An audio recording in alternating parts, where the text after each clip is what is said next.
Imagine this. You meet someone for the first time, and within seconds, you form an impression. Maybe it's the way they dress, smile, or speak. But did you know that this first impression can shape how you perceive everything else about them? This is called the halo effect, a psychological phenomenon that affects how we judge people, brands, and even experiences. The halo effect happens when a positive impression of someone in one area influences our perception of them in other areas.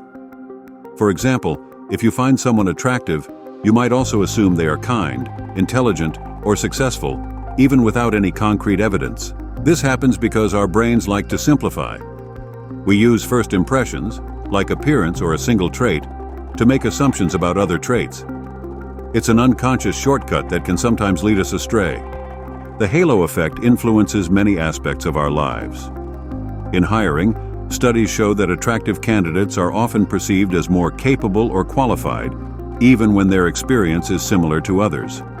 It can also play a role in education, where teachers may rate well-behaved students as smarter or more talented.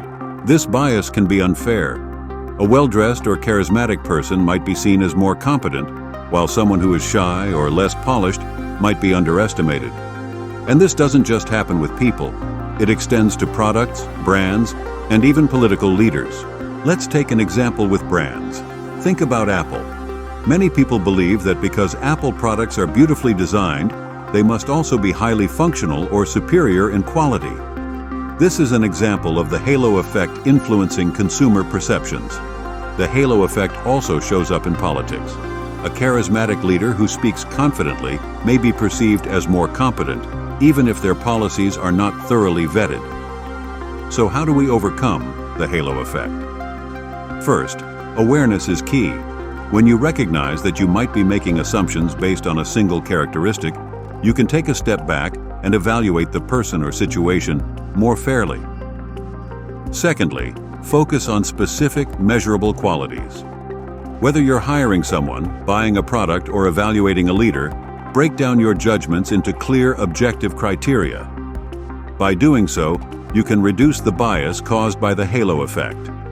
The halo effect is a reminder of how powerful first impressions can be, but it's also a bias we can manage. By being more mindful and questioning our assumptions, we can make better, fairer judgments. So the next time you meet someone, remember, there's more to them than meets the eye.